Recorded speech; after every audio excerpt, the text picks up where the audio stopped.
invented.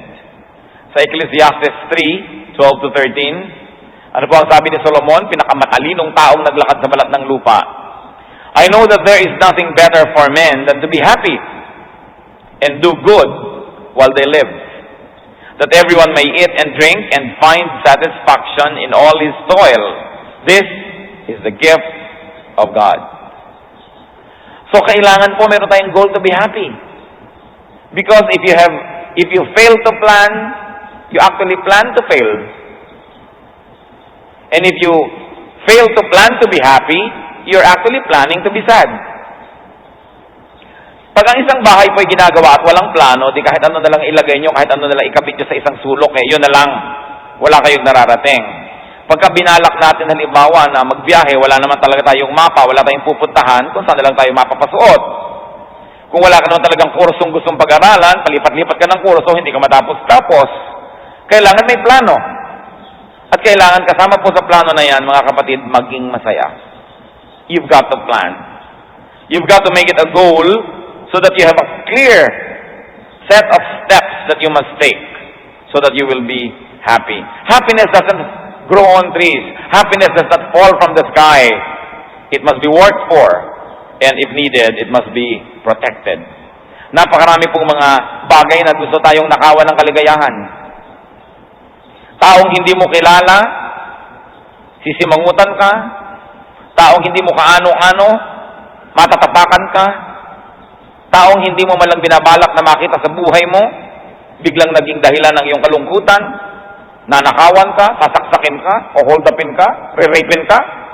Napakaraming taong gustong gumawa ng masama sa atin.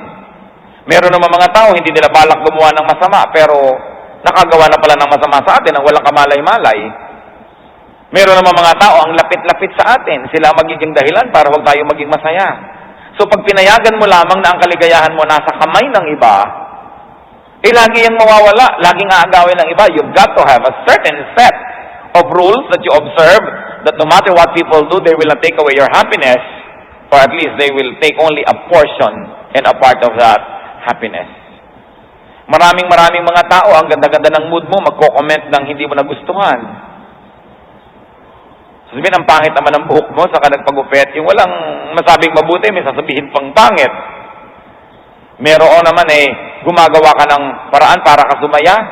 Sila naman, bibiguin ka nila. Kailangan, sabi ni Solomon, wala na akong alam na mas mainam pa sa buhay. Kundi, una, ang tao ay magpakasaya at gumawa siya ng mabuti. Siyempre, yung kasiyahan na hindi naman ikalulungkot o ikalulugi ng iba. Happiness is the correct response to God's blessings. Are you blessed by God? You must be happy. Binigyan ka ng Diyos ng paa, lumakad ka, mamasyal ka. Binigyan ka ng Diyos ng kamay, may gawin ka na nakakapagpasaya sa'yo. Binigyan ka ng mata, tumingin ka sa magagandang tanawin. Binigyan ka ng bibig, magsalita ka, kumanta ka. Nakakagalaw ka, sumayaw ka. Binigyan tayo ng Panginoon ng mga bagay na maaaring maging kasangkapan para tayo sumaya. Binigyan na tayo ng pera, gastahin. Binigyan tayo ng pagkain, kainin. Binigyan ka ng magagandang mga punda ng unan, gamitin. Puro nakatiklob lang, nasa cabinet. Kailan mo gagamitin? Sa burol? Binigyan ka ng magagandang plato, sinasamba mo sa loob ng estante. Binigyan ka ng magandang sopa, ayaw mong paupuan, may takipang plastic. Meron pa daw carpet, tapos tatakpan din ng plastic, walang tatapak. Pag may ibinigay sa'yo ang Diyos, enjoy it. Because it is God's gift. Hindi lang ibig sabihin naman na wasakin mo na yan at huwag ka na magtira.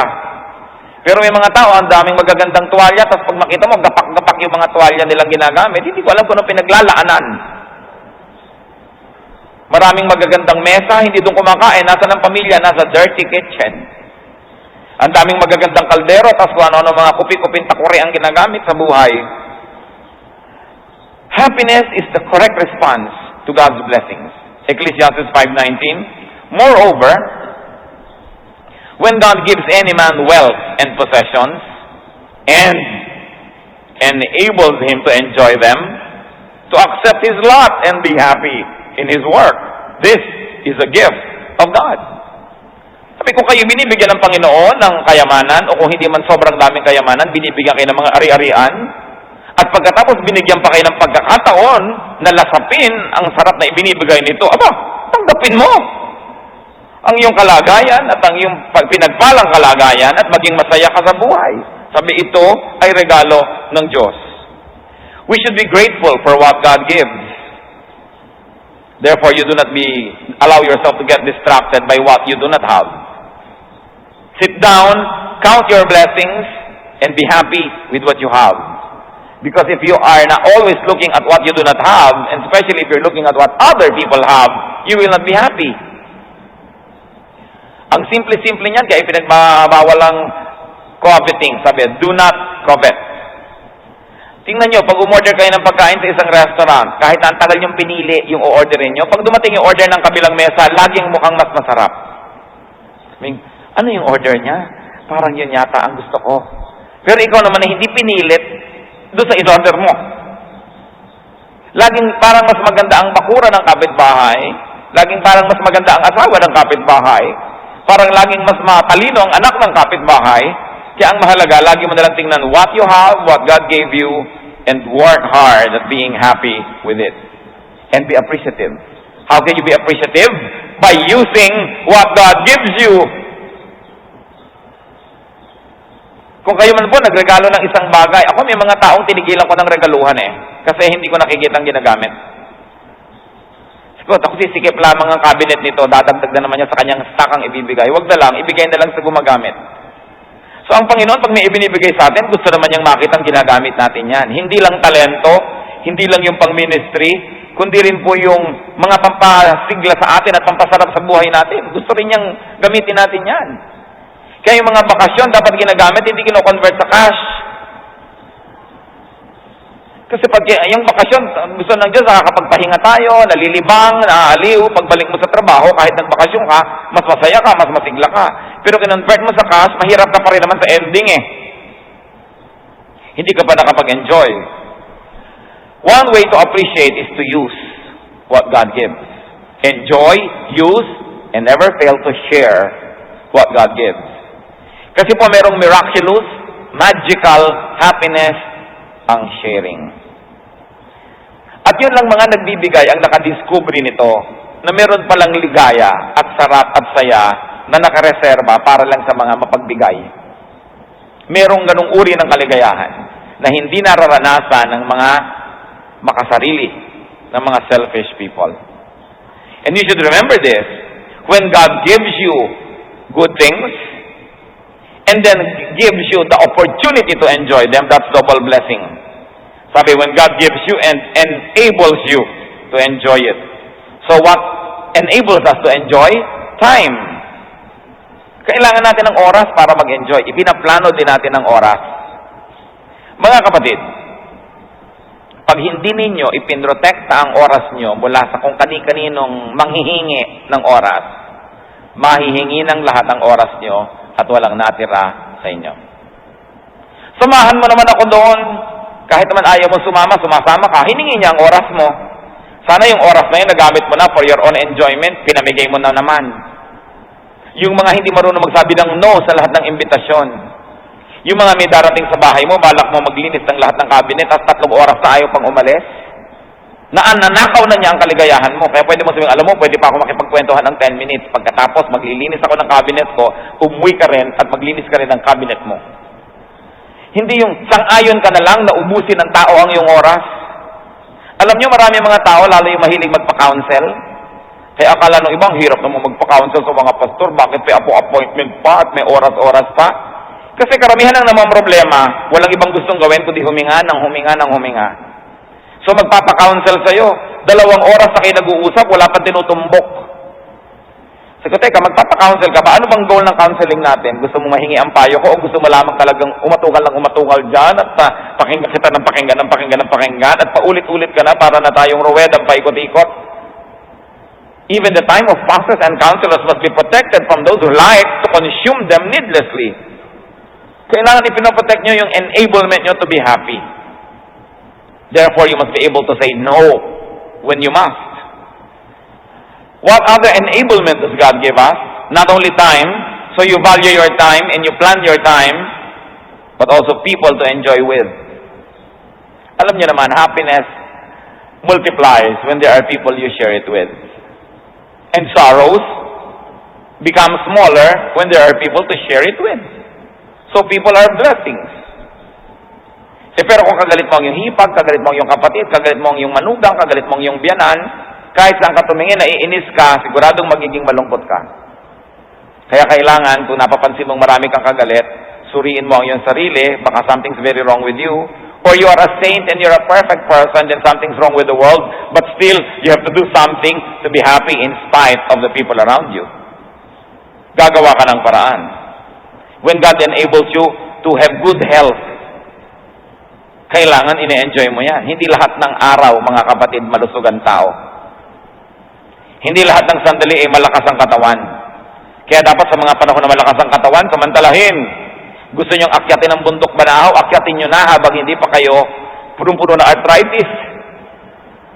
Habang meron tayong pagkakataon, o kaya meron tayong sakit, may mga moment na gumagaling tayo, do something that you like to do. You've got to be creative, but you've got to fight for your right to be happy. At alam nyo, kung tao ay sasaya, hindi siya dapat laging nag-iimpok. Hindi siya laging nagtitipid.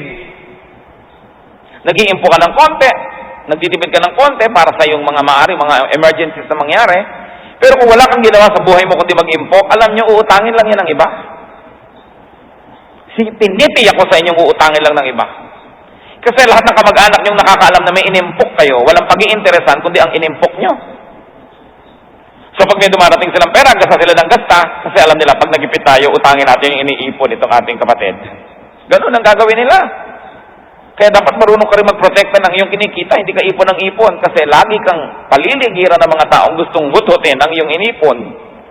O kaya hindi man nila hinutot, bigla ka namatay, ipinamana mo sa manugang mong hindi mo nakilala, kanya na. Marami na po ako nakita mga kapatid na sobra mag-impok. Tapos ang mga buhay nila hindi masasaya. Pagkatapos iba ang nakinabang ng iniimpok nila. Meron pa ngang isang nabalita, napalagay pa sa dyaryo itong babaeng ito na taga-Amerika. Kahit winter, hindi siya nagbubukas ng heater sa kanyang bahay, makatipid lang ng kuryente. Ang bahay niya ang dilim-dilim, ni ayaw magbukas ng ilaw. Nung namatay, ang yaman-yaman pala niya. Ang yaman-yaman. Napunta ngayon kung kani-kanino yung kanyang kayamanan. Tinitiis mo yung ginaw. Nagtitiis ka na walang magandang pangginaw. Para kanino? Kailangan, pinag-aaralan din nating mahalin ang ating sarili. Bagamat hindi naman natin minamahal ng higit sa Diyos o higit sa kapwa. Pero dapat mahal mo rin ang iyong sarili. Huwag kang impok ng impok. Kailangan marunong ka rin, yung kinita mo ngayon, gagasasin mo, nagtitipid ka ng konti, pero hindi puro tipid. Nakakatiya ka ba that you will live long enough to enjoy what you're saving? Gifts are meant to be enjoyed, especially God's gifts. So mahalaga, correct response to God's blessing. Happiness should be enjoyed in good times. At yan nga ang binabanggit natin kanina. Ecclesiastes 7:14. When times are good, be happy. But when times are bad, consider. God has made them the one as well as the other. So dapat bagay ang ating kilos sa panahon. Sabi, when times are good, be happy. So good times are gifts from God. Ibagay sa okasyon ang mood. Dapat po, pagising pa lang natin sa umaga, may pupuntahan tayo, may gagawin tayo, ina-identify mo na, is this meant to be a happy day? So if it's meant to be a happy day, be happy, strive to be happy. Halimbawa, pupunta ka sa party, it is meant to be a happy time. So sasabihin mo, tatanggalin ko ang aking pagiging mahiyain, makikipag-usap ako sa mga tao, kakain ako kung may pagkain masarap, hindi yung pinipilit ako busog. Pumunta ka pa daw sa party. Pupunta ka sa kasalan, sabihin mo, ang kasalan, is it a sad or a happy occasion? It must be a happy occasion. So I'll be happy. Ilang libong magulang na ang nakita kong ikinakasal ko ang anak, tas ang mukha, akala mo ensemadang malolos. Akala mo pinilipit na tinapay ang mukha. Siguro hindi niya gustong mabibyanan ng kanyang anak, hindi niya gusto ang kanyang magiging manugang, pero Utang na loob. Ikinakasal na. Wala nang bawian. So magpakasaya ka na dahil kasalan. Tuloy ipinapakita yung video hanggang kaapu-apuhan mo, sabi ng mukha mo, kasal. Gusto kong pagsasampalin yung mga langit. Pak, pak, pak, pak. Bakit ganyan ang itsura ng mukha mo? Kasalan ito. Meron naman umaten pa daw, wala kinakausap. Hindi kikimo kahit kasalan. Lahat na ng tao nakikiramdam. Bakit? Galit yata sa atin, galit yata. Pati tuloy kaligayahan ng iba, naapektuhan na. Pupunta halimbawa sa mga reunion, pagkatapos magmumukmuk sa isang sulok, hindi naman makikipag-usap sa mga pinsan, sa mga kamag-anak. Meron pa daw, holiday, bakasyon. Pamilya, nag-ipon, nagplano na magbakasyon kung saan. Pagkatapos nagkagalit ang mag-asawa dahil lamang naiwan ng kung ano, naiwan ng termos. Magdadamog na ng 3 araw na bakasyon. Nagkagastos pa daw, tapos yung pala, palulungkutin lang niya. So sabi, when times are good, be happy. It is important, brothers and sisters, that you identify the time. Ngayon, pupunta kayo sa lamay, tapos doon kayo halakhak ng halakhak. Wala kayong makipagkwentuhan, kainin lahat ng mga butong pakwan doon at mga kumpitis. Parang wala ka sa lugar. Sabi, this is a sad occasion, so I'll try to be subdued. It is time to be sad. In other words, you identify, igalang nyo ang okasyon. Because sometimes we spend a lot of money, a lot of work, a lot of effort to put up an occasion so people will be happy. Tapos maninimangot ka. Tapos may hindi ka nagustuhan, may hindi ka nagustuhan kilos ng isang tao, narinig mong ganito, magdamag ka na, maghapon, 3 araw ka nang magmumukmok, affecting everybody around you. That's why it is so selfish. Because of course, people around you will be affected. So sabi ng Ecclesiastes, when times are good, be happy. Mga magulang, kahit ayaw niyong manugang niyo, kung ikinakasal na, gustuhin niyo na. Kasi, meron pa ako mga nakita, and these are sometimes very famous lolas. Eto na yung apo, ayaw sa napangasawa ng anak. Ni ayaw buhatin yung apong bagong panganak. In fact, I can quote somebody, tandang-tanda ko sinabi. Sabi niya, he looks so frail and I lack practice. Kulang daw siya sa pagbubuhat. Actually, ayaw lang manugang, ayaw sa manugang. Nung lumaki naman yung apo, joy of her life. So, tatanggapin mo rin lang yan, 10, 15 years from now, tanggapin mo na. Yung mga nagtatampuhan, magbabati din lang naman yan. 3 araw pang nagtiis. Mahirap sa puso. So sabi niya, Solomon, when times are good, be happy. And identify, this is a sad day. You know, there are only very, very few days that are meant to be sad. Sadness should only be a few tiny dots in an otherwise long, happy line of life. But why are many days sad? Because people choose to be sad. And because people choose to make other lives around them miserable. Because they feel miserable, they make everybody else become miserable. And that is the height of selfishness. Kailangan maging masaya ang tao. Sayang ang buhay kung malungkot lang. Happiness is to be had in youth. Ecclesiastes 11:9. Be happy, young man, while you are young, and let your heart give you joy in the days of your youth. Follow the ways of your heart, and whatever your eyes see. But know that for all these things, God will bring you to judgment. So sinabi, magpakasaya ka, huwag mo lang lilimutin, naharap ka sa Diyos. In other words, kung anong kaligayahan na pwede mong gawin, gawin mo. Huwag ka lang lalampas sa tama, dahil tiyakin mo, at tinitiyak ko sa iyo, huhusgahan ka ng Panginoon pagdating ng araw. Pero lahat ng pwede mong gawin na kasiyahan na hindi naman ipanghuhol ka sa iyo at isusumbat sa iyo ng Diyos at hindi ka pagbabayarin, gawin mo. Dahil bata ka sabi. Kaya tama-tama sa mga youth na maging masaya dahil wala pang masyadong worries, responsibilities, wala pang masyadong mga illnesses and awareness about the sad facts of life. So it's a time to be happy. But many of us don't allow the young people to be young. Isasama pa daw mga bata sa picnic, sa excursion, pero walang lalabas ng bahay. Walang pupunta sa tubig. Walang pupunta sa may puno. Ba't hindi niya nilang ikulong? Para madalian kayo mag-alaga at huwag siyang manganib. Kaya kinakailangan pinapayagan din natin ng mga young persons. Pero siyempre may limitasyon. Kung may danger talaga, hindi. Pero you should define what danger is. Hindi yung sobra na linis ng bata. You know, children should be clean enough to be healthy, but dirty enough to be happy. Pag sobrang linis na parang lagi nasa ospital, una, hindi na nakaka-develop ng antibodies, humihina tuloy ang katawan. At pangalawa, alam niyo yung batang kay linis-linis ng damit, maghapong may pinuntahan, ang linis-linis ng damit, isa lang ang tinitay ako sa inyo noon, isang masungit na nanay. At isang batang hindi nag-enjoy. Dahil ang gusto ng nanay, ang batang anak niya, parang manikang Barbie doll na nasa loob ng eskaparate. Hayaan niyong gumulong-gulong. Sapagkat may panahon ng lahat ng bagay na yan, pagkaedad niyo na siya, gugulong pa ba yan? Ang hirap naman sa atin, gustong-gusto mo, ay, ang bata nakakalakad na, wow, hakbang, hakbang. At pag marunong maglakad, huwag kang aalis ng bahay. Huwag kang aalis dyan ka lang. Siyempre, merong hangganan ang pwedeng gawin dahil ngayon, mapanganib ang panahon.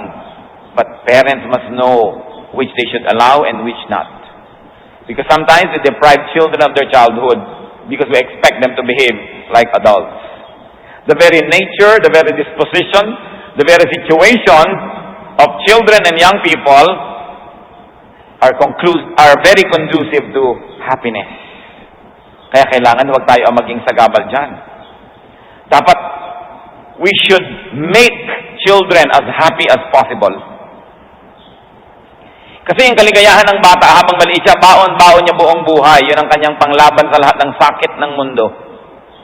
Pero tingnan niyo yung mga batang lagi na lamang inapi, lagi na lamang pinagalitan, lagi na lang ginulpe. Pag lumaki, gumaganti sila sa mundo, galit sila sa mundo, dala-dala nila sa puso nila.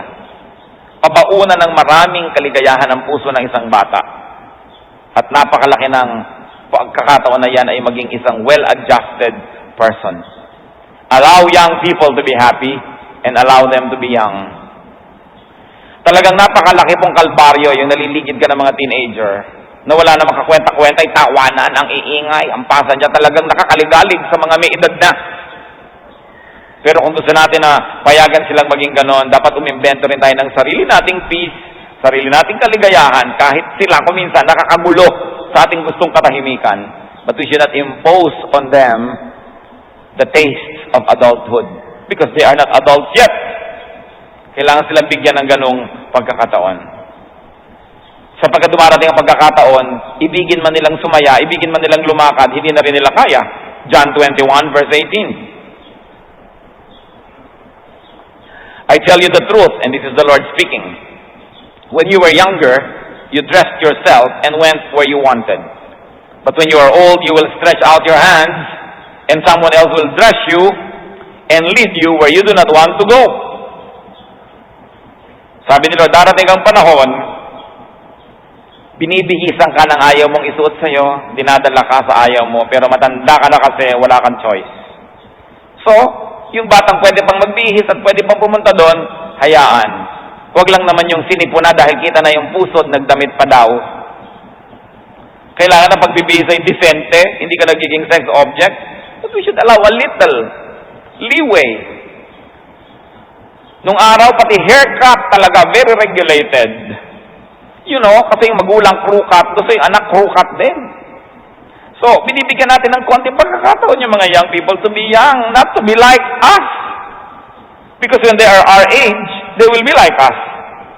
But when they are young, we allow them room to be young. So long as they have limits and they do not needlessly endanger their lives. It is important in life so that we can be happy. Happiness should be expressed. Happiness should be celebrated. James 5:13, is anyone happy? Let him sing songs of praise. In other words, masaya ka na pala. Huwag mo nang pigilin. Ang pipigilin lang kasalanan. Pero yung masaya ka, bakit ayaw mong ipahalata? Gustong-gusto mo na yung kinakain mo, magtitira ka pa ng konti, ay baka mapagsabihan akong patay gutom. Gusto mo na pala, kainin mo lahat. Natutuwa ka pala, tumawa ka. Meron naman natutuwa na ayaw kang tumawa, baka mapagkamalan ako mababaw. Kaya nga sabi ni Sampaguita, ayaw ka ng patry-try, ang gusto ko ay todo bigay. Basta't hindi sa kasamaan at hindi sa kasalanan, celebrate, be open. And I tell you, brothers and sisters, say yes more often to the good things. Meron mga tao, gusto mo ba ito? Hindi ka pa tapos mag-alok, hindi. Sobrang defensive. Akala mo, pag inaalok mo, pinagbibintangan mo siyang patay gutom. Gusto mo ba sumama? Hindi. Gusto mo ba nito? Ayaw. Gusto mo ng unan? Hindi.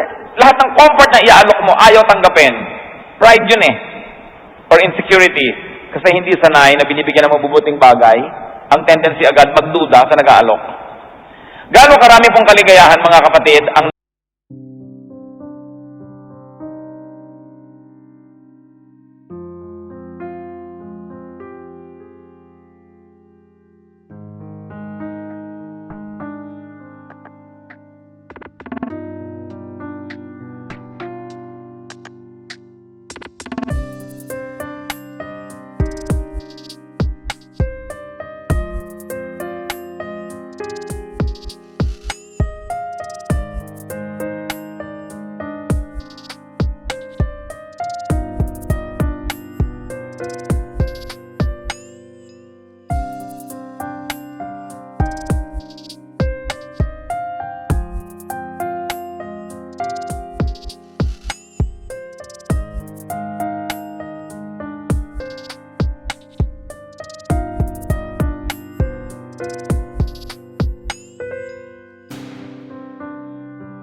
for love, truth, and peace. So pati po yung mga buwan ng pangingiling at mga pag-ayuno, itinatalaga ng Diyos sa itong mga schedule na ito will become happy and joyful occasions.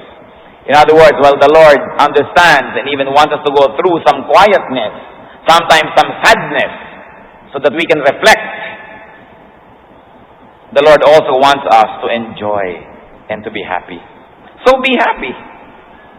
Make it your goal to be happy. You say, today I'm going to be happy. No matter what my mother-in-law does, I have decided I'll be happy. No matter what my spouse says, no matter what behavior I see from my neighbor, I decide that they are not going to be the determining factors of my sadness or happiness. I decide to be happy. Kung natutuwa ako sa itsura ng buhok ko, kahit sabihin ng lahat na mukhang pugad ng ibon, basta decided ako, masaya ako doon. 1 Thessalonians 5:16, be joyful always. And of course, you should also make others happy. Kaya meron po tayong pananagutan. Do you know that cheerfulness is charity? Akala nyo ang charity yung nagbibigay lang kayo ng dugo, nagbibigay kayo ng damit, nagbibigay kayo ng gamot.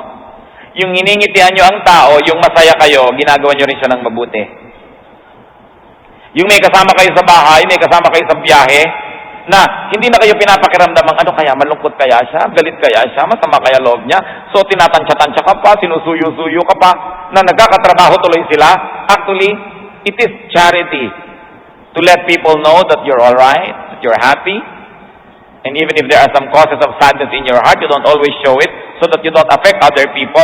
That is kindness. Pero dahil nasira ang mood nyo, sisirain nyo rin ang mood ng lahat. That is selfishness. Make others happy.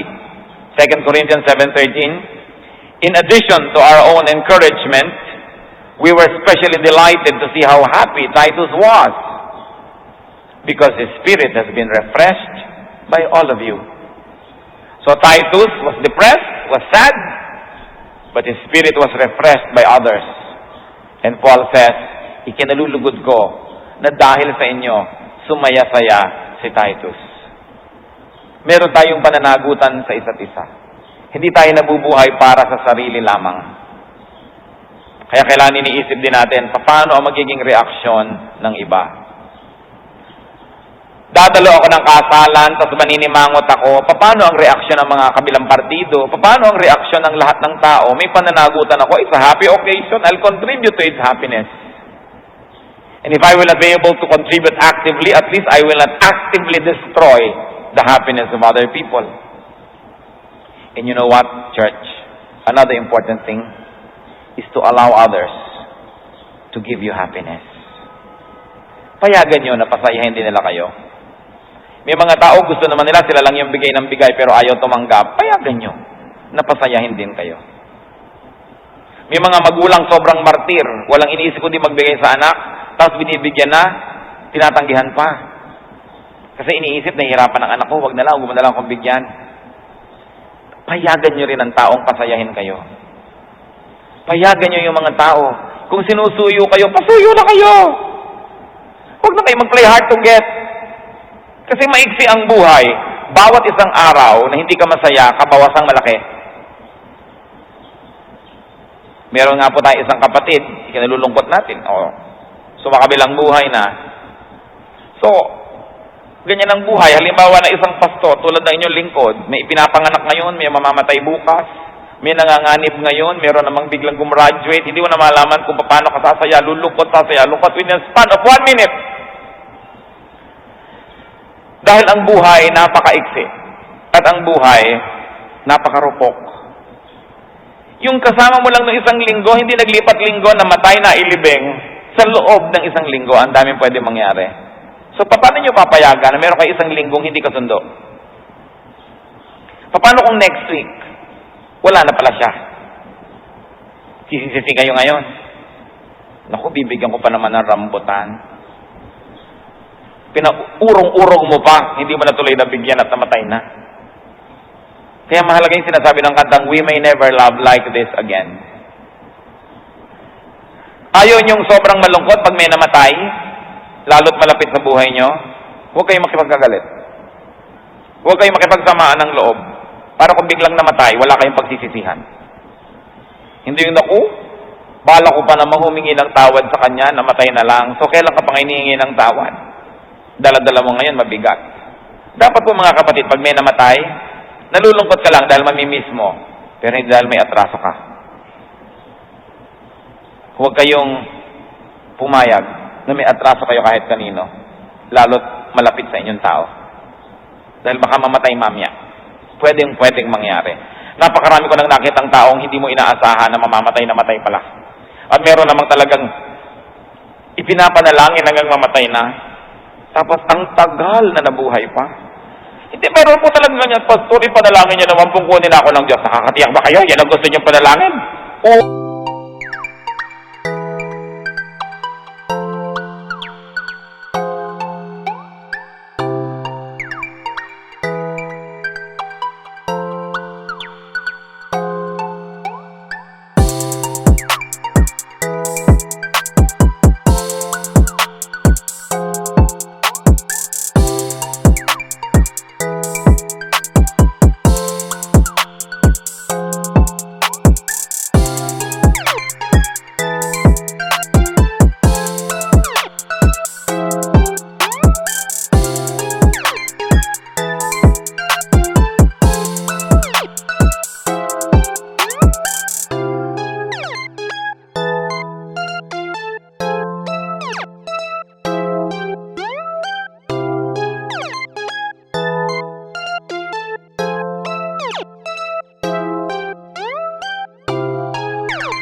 May mga hadlang ang kaligayahan ko, pero gusto ko talagang sumaya at gusto kong hingin sa Panginoon na turuan ako kung paano malalampasan ang mga hadlang na ito. At yung hindi ko kayang lampasan, ang Panginoon ang kumuha. Sino man ang may ganitong panalangin, tumindig kayo't mananalangin tayo. Gusto ng Panginoon kayo maging masaya. Ayaw ng Panginoon na may malungkot na tao. Ayaw natin maging malungkot. Pero kung minsan, tayo ang may pananagutan. Kung minsan, iba.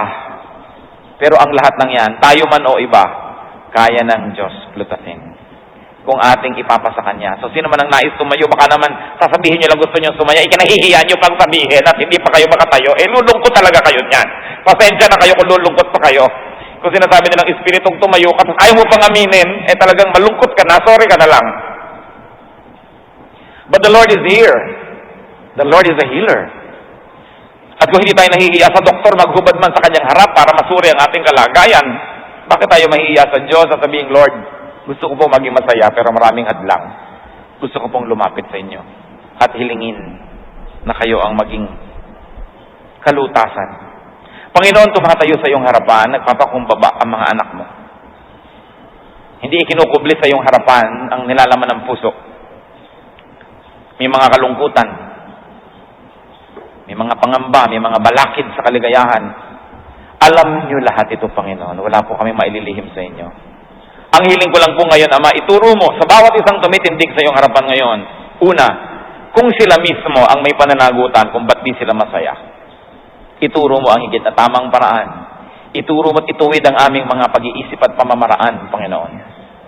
Pangalawa, kung iba ang dahilan ng kalungkutan o sagabal sa kaligayahan ng iyong mga anak na hindi namin kayang sakupin ang kalooban ng mga ibang tao na yon, Panginoon, kaya niyo po silang turuan, kaya niyo silang kausapin at kaya niyo silang ituwid. Ipinababahala po namin sa inyo ang mga ibang tao na nagiging sagabal ng aming kaligayahan.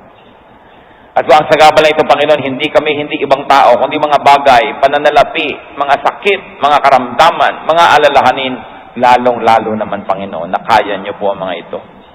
Ipinagtitiwala namin sa inyo at turuan mo po kami magtiwala sa inyo. At kung ano man ang aming kalagayan, ano man ang kulang sa aming panukat, matuto pa rin kami, Panginoon, ay paglaban ang pwede kaming maging masaya kahit may kulang sa buhay. Maraming mga taong sobra-sobra ang mga tinatangkilik, subalit di rin masaya. Kaya ituro mo sa amin, Panginoon, na ito hindi sa kayamanan o karalitaan, kundi ito sa kalagayan ng aming puso kung paano kami magiging masaya. Hindi sa dami o kakulangan ng tao sa aming paligid. Hindi sa kalagayan namin sa lipunan, kundi sa kalagayan ng relasyon namin sa inyo, kami magiging masaya. Ituwid niyo ang aming mga kalikuan. Paglinawin niyo ang aming mga kadiliman, Panginoon. At kung niloloob niyo, Panginoon, sa inyong mahiwagang pamamaraan, na kami dumanas talaga ng lungkot upang kami mapag-isa, makapag-isip-isip, magbulay-bulay, ituro mo rin sa amin ito, Panginoon, na tanggapin ang pansamantalang mga kalungkutang ito, matuto kami mula sa mga leksyon ito, at kung kami natuto na, hanguin mo kami sa mga bagay na ito, Panginoon. Kalooban niyo nawa ang maganap. At idinadalangin ko, anak, mga kapatid, inilalapit ko sa Panginoon ang inyong mga puso. Panginoon, tingnan niyo po ang puso ng bawat isa. Hipuin ninyo ang mga pusong nag-iisa. Ang mga pusong nangangamba. Ang mga pusong maraming takot. Ang mga pusong maraming kalungkutan. Pangungulila, hinanakit, mga tampo, mga sama ng loob, mga galit, mga pagkapuot.